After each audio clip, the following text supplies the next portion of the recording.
Mandatory evacuations ordered in the Gulf region, an emergency declaration in New Orleans, the latest track and timing. Rob Marciano standing by from the storm zone.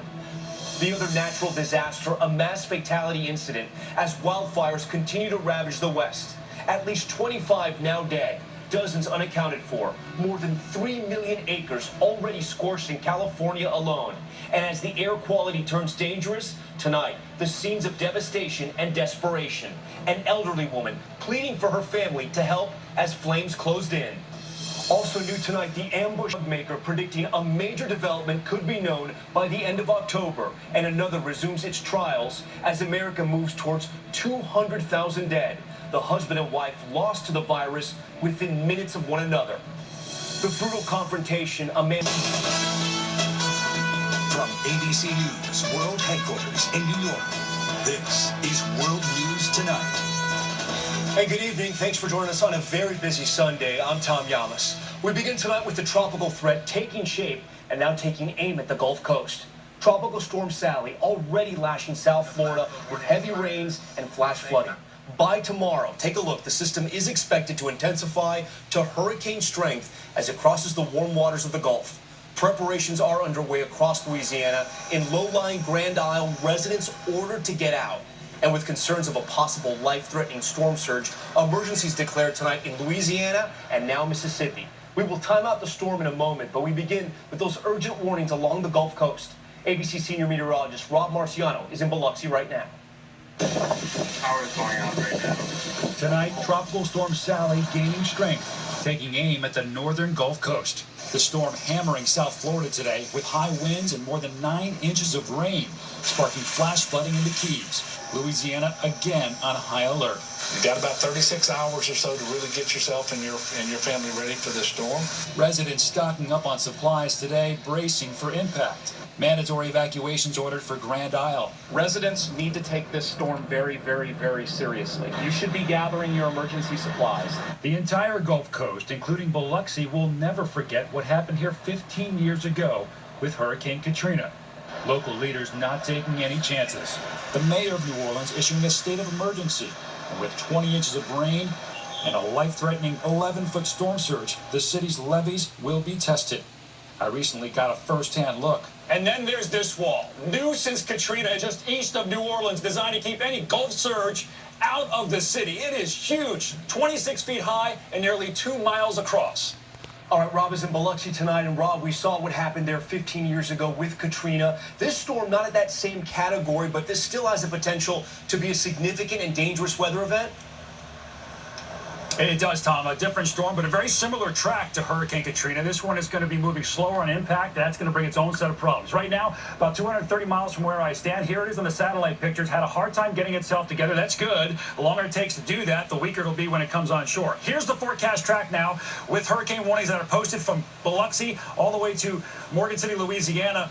Forecasting for a Cat 1 hurricane making landfall somewhere on around the mouth of the Mississippi tomorrow night, then going over New Orleans and weakening, slowing down, though. So that's going to lead to significant storm surge, likely greater than Category 1, 7 to 11 feet, and likely great in the way of rainfall, 15 to 20 inches. That's going to lead to flash flooding. All the while, Hurricane Paulette to hit Bermuda tonight as a Category 2. High impacts there. Less than a day later, Sally comes to this spot. Tom? Such an active hurricane season this year. All right, Rob, thank you. And as the Gulf Coast braces for a hurricane, the West continues to suffer through a deadly wildfire catastrophe. Take a look at this drone footage from Phoenix, Oregon. Entire neighborhoods incinerated. Nearly 5 million acres have burned in California, Oregon, and Washington state. All that smoke choking residents. A thick haze of smoke, you see it there, swallowing major cities like Seattle. The air quality now the worst in the world. And of course, the human toll. At least 25 are dead and dozens remain unaccounted for. ABC's Will Carr is on the fire line in California. Tonight, the death toll is rising as record-breaking wildfires rage and hazardous smoke smothers the biggest cities in the West. At least 25 people have been killed across 3 states in the past week, and dozens are still missing. Mary Joyner is fighting back tears as she tells us how her beloved 92-year-old Aunt Violet begged to be rescued from the home they shared in Phoenix, Oregon. She kept calling me on my cell phone at work, yelling at me to come get her. And I kept trying to tell her, I can't come get you, Annie Vi. They won't let me in. I said, just get the hell out of there. But the fire spread too fast, destroying hundreds of homes, including Mary's. Her grief unbearable as she heard her aunt's last voicemails. I just had my son take all those messages off. Every time I close my eyes at night, that's all I hear or see. Officials in Oregon are warning of a mass fatality incident. The flames have incinerated at least 6 towns. We are hearing reports that as the winds start to move back on shore, we may have gusting starting this afternoon. We're very worried about that. Seattle, San Francisco, and Los Angeles are all reporting some of the worst air quality in the world. Check out the view out the window. That thick smoke, it looks like a fog over the beaches in Los Angeles County. At least 100 fires are burning in at least 10 states tonight.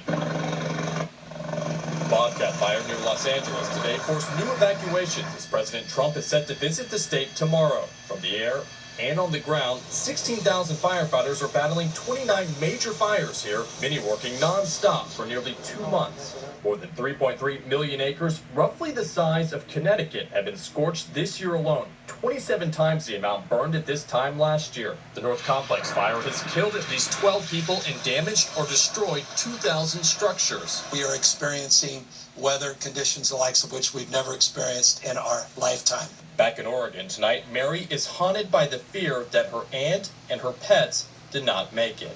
I'm hoping the smoke got her, and she just went to sleep. And my dog, and the cat. I just hope they went to sleep.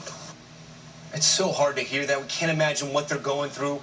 And so many are dealing with this right now. Will Carr joins us now from Oroville in Northern California tonight. And residents dealing not only with the fire and the destruction we see right there, Will, where you're standing, but also the potentially toxic air quality in some cases.